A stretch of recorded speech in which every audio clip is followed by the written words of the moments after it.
Period অবস্থায় মহিলারা শবে কদরে কি কোন ইবাদত শবে কদরে কি কোনো ইবাদত করতে পারবে? পারলে কিভাবে করবে এবং কি কি আমল করবে? পিরিয়ড অবস্থায় মা বোনরা শবে কদরে ইবাদত অবশ্যই করতে পারবেন। তাদের জন্য যেহেতু নামাজ নিষিদ্ধ, রোজা নিষিদ্ধ, এছাড়া কোরআনে কারিমের তেলাওয়াত স্পর্শ নিষিদ্ধ, এছাড়া বাকি যত ইবাদত আছে সেগুলো তারা করতে পারবেন। সেটা হতে পারে জিকির আজকার, সেটা হতে পারে দোয়া দুরূদ, সেটা হতে পারে আপনার আল্লাহ তাআলার কাছে কায়মের বাক্যে দোয়া করা, প্রার্থনা করা, ইসলামী বই পুস্তক পড়া, সৎ কাজের আদেশ দেওয়া, অসৎ কাজের বাধা প্রদান করা, এরকম আরো যত রকমের ভালো কাজ হতে পারে, দান সাদাকা করা, সেই কাজগুলো তারা করতে পারবেন। কোরআন কারিমের তেলাওয়াত শ্রবণ করা, শোনা, দিনই কোনো কথাবার্তা শোনা, আল্লাহ তাআলার কাছে বিশেষ করে সবচেয়ে বড় গুরুত্বপূর্ণ বিষয় হলো দোয়া করা। শবে কদরের যে দোয়া আছে, আল্লাহুম্মা ইন্নাকা আফুউন তুহিব্বুল আফওয়া ফাআফু আন্নী, এছাড়া আরো যত দোয়া আছে লাইলাতুল কদরে, এগুলো কিন্তু আল্লাহ তাআলার কাছে নিবেদন করতে পারেন। তাসবিহ তাহলিল করতে পারেন, সুবহানাল্লাহ, আলহামদুলিল্লাহ, সুবহানাল্লাহ ওয়া বিহামদিহি, সুবহানাল্লাহিল আযীম, আল্লাহু আকবার, যত রকমের তাসবিহ আছে এসবগুলো পিরিয়ড অবস্থায় শবে কদরে মা বোনরা নিবেদন করতে পারেন।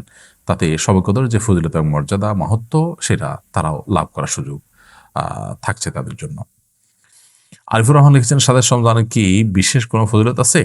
২৭ রমাদানকে আমাদের দেশে মানুষ শবে কদর বলে, সেজন্য এটাকে এত গুরুত্বের সাথে আমাদের দেশে উদযাপন করা হয়। যদিও নবী করিম সাল্লাল্লাহু আলাইহি ওয়াসাল্লাম লাইলাতুল কদর সম্পর্কে, শবে কদর সম্পর্কে বলেছেন, তাহারু লাইলাতুল কদর ফিল বিত্রি মিনাল আশরিল আওয়াখির মিন রমাদান, রমজানের শেষ দশকের বেজোড় রাতগুলোতে বিশেষভাবে তোমরা লাইলাতুল কদর তালাশ করো। তো তিনি নির্দিষ্ট কোনো রাতের কথা বলে দেননি। সো ২৭ তারিখকেই একমাত্র হলফ করে লাইলাতুল কদর বলাটা এটা আমাদের ভুল। তবে এটা ঠিক, এটা সম্ভাব্য, জোরালো সম্ভাব্য একটা লাইলাতুল কদরের রাত। কারণ হলো নবী সাল্লাল্লাহু আলাইহি ওয়াসাল্লাম রমজানের শেষ দশকের প্রত্যেকটা রাতে ইবাদতবন্দি করার পাশাপাশি বেজোড় রাতগুলোতে বিশেষ ইবাদতবন্দি করতেন। আর ২৭তম রজনীকে লাইলাতুল কদর হওয়ার সম্ভাবনা বিভিন্ন বর্ণার আলোকে বোঝানো হয়েছে। এই কারণে শুধু লাইলাতুল কদর, ২৭তম রজনীকেই লাইলাতুল কদর বা শবে কদর না বলে আমরা সম্ভাব্য এবং জোরালো সম্ভাব্য শবে কদরের রাত বা শবে কদর হিসাবে বলতে পারি আপনার ২৭তম রজনীকে। আমিনা পাটোয়ারি আপনি লিখেছেন, অনেক সময় ফজর আজানের আগেই নামাজ পড়ে ফেলি ঘুমের জন্য, এটি কি নামাজ হবে? বোন আমিনা, ফজরের ওয়াক্ত হওয়ার আগেই যদি আপনি নামাজ পড়ে ফেলেন তাহলে নামাজ হবে না। আজান যদি ওয়াক্ত হওয়ার পরে মুয়াজ্জিন সাহেবরা দেয়, আপনি শিওর হলেন যে হ্যাঁ এতটা এত মিনিটে ওয়াক্ত হয়, আপনি তারপরে নামাজ পড়লেন, তাহলে নামাজ হয়ে যাবে। আর যদি যেই টাইমে নামাজ হওয়ার কথা ঠিক তার আগে নামাজ পড়েন, তাহলে সেক্ষেত্রে সেই নামাজ আপনাকে পুনরায় পড়তে হবে। কারণ আল্লাহ সুবহানাহু ওয়া তাআলা কোরআনে কারিমে বলেছেন, ইন্নাস সালাতা কানাত আলাল মুমিনিনা কিতাবাম মাওকুতা, নিশ্চয়ই সালাত ইমানদারদের জন্য নির্দিষ্ট সময়ে পড়াটাকে অপরিহার্য করা হয়েছে। সো সেই কাজটি আমাদের করতে হবে। এমনি রাসেল রানা আপনি লিখেছেন, ইমাম পেছনে নামাজ আদায়ের সময় ইমাম যে তাকবীর দিবেন, মুক্তাদিদেরও কি সেই তাকবীরগুলো দিতে হবে? ইমামের পিছনে তাকবীর সালাত আদায় করার সময় ইমামের পাশাপাশি আপনিও তাকবীর দিবেন, এটা সাধারণ উঠা বসা তাকবীরগুলো, এটা সুন্নাহ, যদিও প্রথমটা একেবারে ফরজ। অতএব ইমামের পিছনে আপনাকে তাকবীর দিতে হবে। এরপরের প্রশ্ন হলো, শবে কদরের নামাজ কয় রাকাত এবং কিভাবে পড়তে হবে?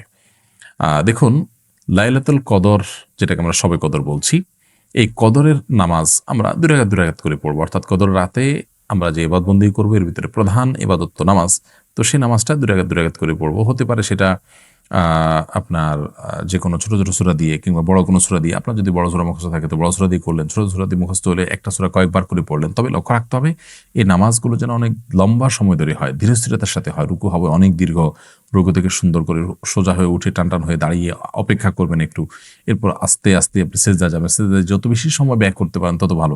অর্থাৎ নামাজের কোয়ালিটিটাকে সুন্দর করার চেষ্টা করা দরকার, কোয়ান্টিটি এটার চাইতে।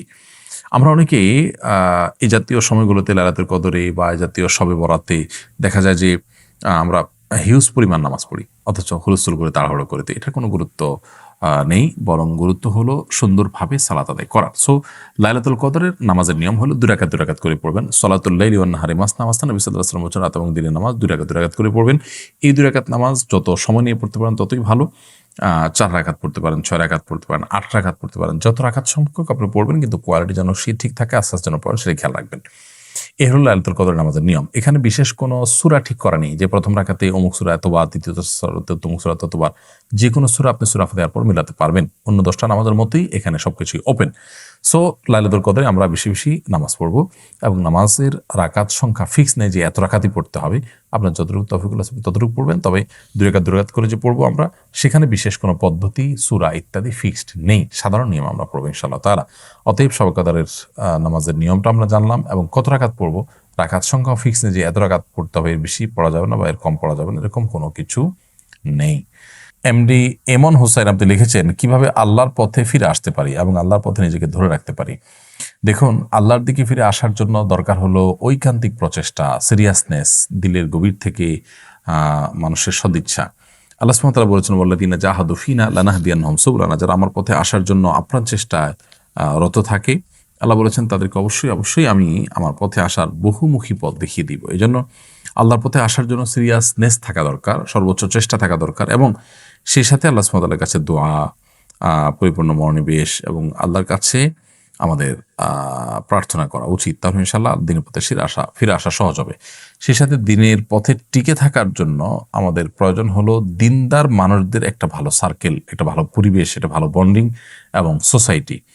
এটা যদি আমরা মেনটেন করতে পারি তাহলে দিনের উপর টিকে থাকার তুলনামূলক সহজ হয়। সেই সাথে আল্লাহ তাআলার কাছে আমরা দোয়া করবো, আল্লাহুম্মা ইয়া মুকাল্লিবাল কুলুব, হে অন্তর পরিবর্তনকারী, সাব্বিত কলবি আলা দীনিকা ওয়া তাআতিকা, আপনার দ্বীনের উপর, আপনার আনুগত্যের উপর আমার অন্তরকে আপনি স্থির করে দিন, টিকিয়ে দিন, আমি যেন এটার উপর টিকে থাকতে পারি। সেজন্য আল্লাহ তার কাছে দোয়া করব।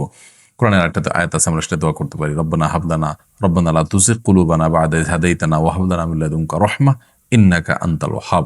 এই দোয়াগুলো আল্লাহ সুবহানাহু ওয়া তাআলার কাছে আমরা নিবেদন করতে থাকবো ইনশাআল্লাহ, দিনের উপর টিকে থাকার প্রয়োজনে। আল্লাহ আমাদেরকে তৌফিক দান করুন।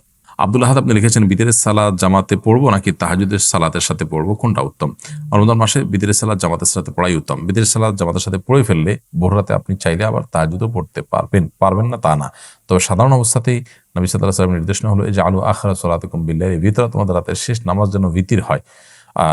তো এই রাতের শেষ নামাজটা যেন ভিতির হয়, এটা সাধারণ বিধায় সবসময় এটা চেষ্টা করা উচিত। কিন্তু রমজান মাসে যেহেতু সুন্নাহ হলো, সাহাবা ইকরাম এবং খোলাফায়ে রাশিদিনের সুন্নাহ হলো তারাবির সাথে ভিতির পড়া, অতএব আমরা সেটাই করব।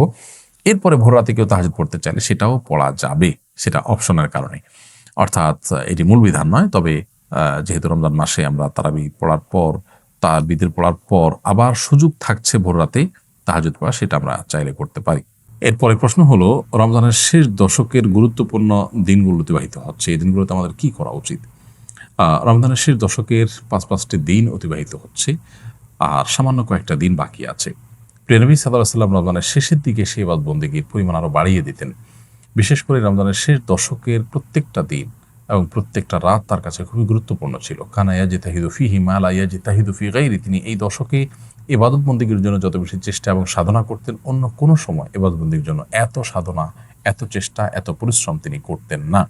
এই জন্য একজন ইমানদার হিসাবে রমজানের শেষ দশকের অবশিষ্ট দিনগুলোতে আমাদের ইবাদত বন্দেগীতে অনেক বেশি নিমগ্ন থাকা উচিত।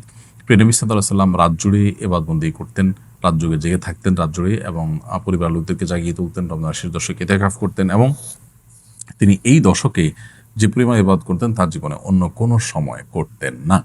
তো প্রিয় নবী সাল্লাল্লাহু আলাইহি সাল্লামের এই আমলটা আমাদের মধ্যে থাকা উচিত, বিধায় অবশিষ্ট সময়গুলোকে আমাদের কাজে লাগানো দরকার। ঈদের কেনাকাটা কিংবা গ্রামে যাওয়ার ব্যস্ততা যেন আমাদের রমজানের শেষ মুহূর্তের ইবাদত বন্দেগী থেকে আমাদেরকে দূরে সরিয়ে না দেয়। আমরা অনেকেই খুব দুর্ভাগ্যজনকভাবে রমজানের শেষের দিনগুলোকে আমরা নষ্ট করে ফেলি, অথচ এই দিনগুলোর গুরুত্ব আরও বেশি এবং মর্যাদা আরও অনেক বেশি। লাইলাতুল কদর এই দশকের মধ্যেই রয়েছে। সো এই দশককে আমরা সর্বোচ্চ ইবাদতের মধ্যে কাটাবার চেষ্টা করি। আল্লাহ আমাদের সবাইকে সেই তৌফিক। শবে কদর পাওয়ার সহজ উপায় কি? শবে কদরের রাত যেহেতু একেবারেই চূড়ান্তভাবে ফিক্সড কোনো রাত নয়, সেজন্য শবে কদর পাওয়ার উপায় হলো রমজানের শেষ দশকের প্রত্যেকটা রাতে ইবাদত করা। প্রত্যেকটা রাতে ইবাদত করার যদি সুযোগ না হয় তাহলে কমপক্ষে বেজোড় রাতগুলোতে ইবাদত করা। নবী সাল্লাল্লাহু আলাইহি ওয়াসাল্লাম বলেছেন, তাহাররাউ লাইলাতুল কদরি ফিল বিদরি মিনাল আশরিল আওয়াখিরি মিন রমাদান, রমজানের শেষ দশকের বেজোড় রাতগুলোতে তোমরা কদর তালাশ করবে। তার মানে এর মধ্যে যে কোনোটা হতে পারে। আল্লাহ তাআলা বিষয়টা একটু উজ্জ্বল রেখেছেন কেন? হাফেজ ইবনে হাজার আসকালানী রাহমাতুল্লাহ আলাইহি বিশ্ববিখ্যাত হাদিস ব্যাখ্যাতা, হাদিস বেত্তা, তিনি সহিহ বুখারীর বিখ্যাত ব্যাখ্যা গ্রন্থ ফাথুল বারীতে লিখেছেন যে আল্লাহ রাব্বুল আলামিন লাইলাতুল কদর নির্দিষ্ট একটা রাতকে ফিক্সড করে না দিয়ে, এই যে শেষ দশক আবার বেজোড় রাতগুলোর মধ্যে সম্ভাবনা বেশি, এটা করেছেন যাতে করে আমরা বেশ কয়েকটা রাত ধরে ইবাদত করতে পারি। এখন মনে হতে পারে এটা তো আমাদের কষ্ট হচ্ছে, আমাদের জন্য বোঝা হলো, ফিক্সড হলো তো আমাদের জন্য সহজ হয়ে যেত। মরার পর যখন আমলনামা হাতে পাবো তখন মনে হবে, ইস, এই লাইলাতুল কদর আল্লাহ শেষ 10 রাতের মধ্যে রেখেছেন, পুরো রমজান রাখতেন তাহলে 30 রাত ধরে ইবাদত করতে পারতাম। কারণ তখন লাভটা চোখে আসবে এবং দেখা পড়বে। এই জন্য লাইলাতুল কদরের জন্য শেষ রাতে বেশি বেশি ইবাদত করতে হবে। এটা হলো লাইলাতুল কদর পাওয়ার সহজ উপায়। আরেকটা সহজ উপায় আছে, সেটা হলো যে ইতিকাফ, যেটা এতক্ষণ বললাম। আপনি মসজিদে যদি ইতিকাফ করেন তাহলে লাইলাতুল কদর পাওয়াটা এমনিতেই সহজ হয়ে যাবে। এমনকি ইতিকাফকারী ব্যক্তি, যদিও শেষ দশকে নবী সাল্লাল্লাহু আলাইহি ওয়াসাল্লাম রাত জেগে থাকতেন, যদি কোনো কারণে তিনি ঘুমাতে হয়েছে, ঘুমিয়েছিলেন, তারপরে ইতিকাফকারী ব্যক্তি ঘুমাইলেও সেটা ইবাদতের মধ্যে। বাসার ঘুম আর মসজিদে ইতিকাফকারী ঘুমের মধ্যে পার্থক্য আছে। মসজিদে অবস্থানটাই ইটসেলফ একটা ইবাদত। অতএব আপনি যদি চান যে আমার লাইলাতুল কদর মিস না হোক, তাহলে তার জন্য সবচেয়ে মোক্ষম সুযোগ এবং সবচেয়ে সহজ উপায় হলো ইতিকাফ করা। ইতিকাফ অত্যন্ত প্রেমময় একটি ইবাদত, যেটা খুব ভেতর থেকে ফিল করা যায়। আল্লাহর সাথে একান্তে কথা বলা যায়, অনুভব হবে যে আমি আল্লাহর ঘরে আছি, আল্লাহর ঘরে হাজির হয়ে গেছি। সবাই বের হয়ে যাচ্ছে, আমি বের হচ্ছি না, কারণ আমি আল্লাহর ঘরের বন্দী, নিজেকে বন্দী করে ফেলেছি। অন্যরকম এক ফিল আসবে ইনশাআল্লাহ। রমজানে কাজা হওয়া রোজা মা বোনরা কখন রাখা সর্বোত্তম হবে?